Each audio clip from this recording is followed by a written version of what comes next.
आज पटना में पुनपुन के कमेटी हॉल में बैठक रखा गया। कुर्मी समाज की छत्रपति शिवाजी नवजागरण सम्मेलन, जिसमें पुनपुन के पूर्व जिला पार्षद, वर्तमान पटना जिला ग्रामीण के अध्यक्ष हम सेकुलर के नीरज पटेल ने आदरणीय नीतीश कुमार मुख्यमंत्री जी से यह मांग की है कि जिस तरह गुजरात में सरदार वल्लभभाई पटेल जी का स्टेचू बनी है, उसे अपने देश के ही लोग नहीं बल्कि पूरे विश्व के लोग आज घूमने जाते हैं। एक अच्छे टूरिस्ट पॉइंट है। उसी तरह से पटना में मरीन ड्राइव गंगा सेतु पुल पर छत्रपति शिवाजी की स्टेचू लगाया जाए, ताकि अपने बिहार के लोग ही नहीं बल्कि देश के लोग और विदेश के लोग एक टूरिस्ट पॉइंट मानकर पटना में आने का काम करें। इसमें हम लोग पूरे बिहार के कुर्मी समाज छत्रपति शिवाजी के वंशज 12 फरवरी को 12 बजे दीघा पटना गंगा सेतु के पास कुर्मी समाज की महारैली के साथ मांग होगी। MA न्यूज लाइव के लिए पुनपुन से संवाददाता की खास रिपोर्ट। कुर्मी नवजागरण अभियान समिति के तहत पटेल शिवाजी जो हम लोग के बहुत बड़े पुरोधा रहे हैं, जो मेरिन ड्राइव पटना में बना है, उसी में शिवाजी का जिस तरह से गुजरात में पटेल साहब का नर्मदा नदी के किनारे उनका विश्व का सबसे ऊंची और भव्य स्टैचू लगा हुआ है, उसी तरह से पटना के मेरिन ड्राइव गंगा नदी के किनारे उसी के तट पर आज पटेल कुर्मी नवजागरण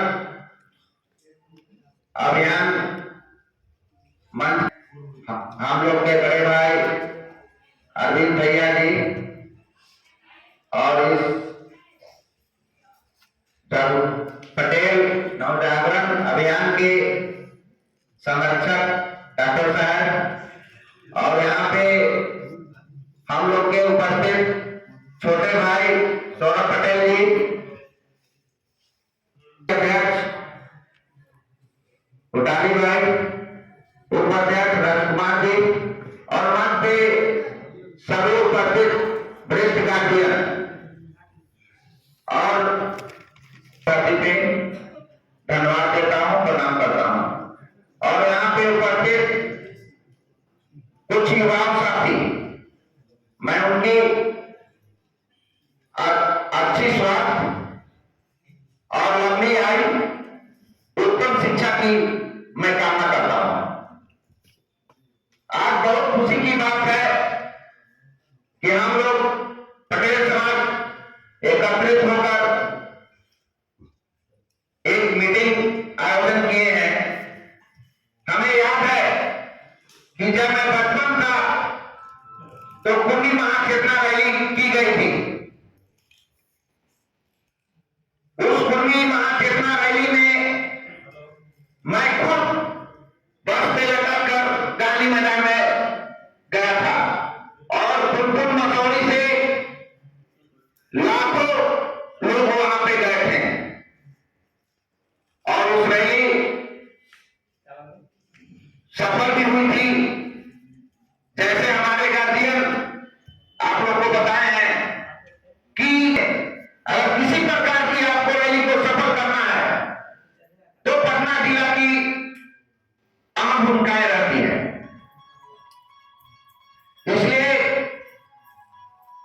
हम अपने समाज के सभी साथियों से आग्रह करेंगे कि इस शिवाजी के मूर्ति लगाने का जो बात है गंगा सेतु पुल पर,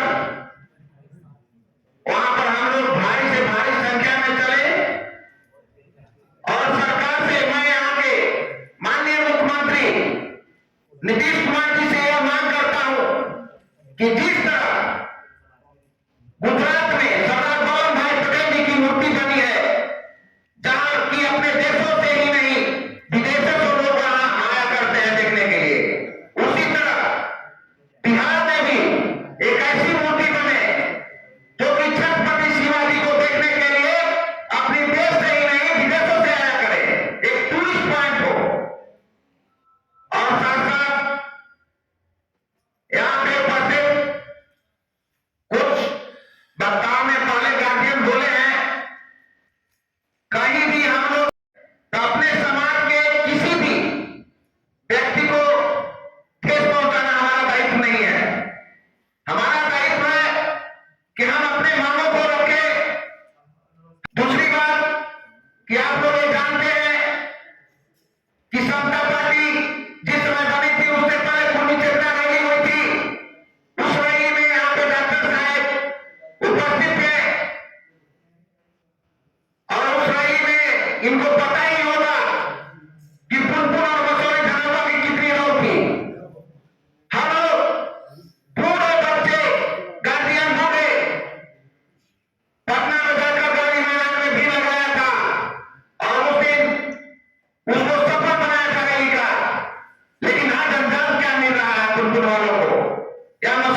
कहीं मंत्री बनेंगे तो नालंदा जिला, विधायक बनेंगे तो नालंदा जिला, एमएलसी बनेंगे तो नालंदा जिला।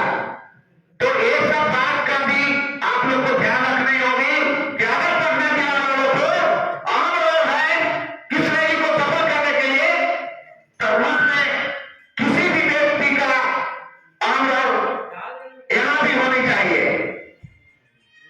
जब आप लोग की जरूरत पड़ती है समाज का, तो समाज का एकत्रित कर लेते हैं। अगर आपका काम सर जाता है तो फुलपुर मसौरे पीडीआर को भूल जाते हैं, जब जाएंगे तो चिन्ह से इनकार करते हैं। अभी हमारे पार्टी के नहीं,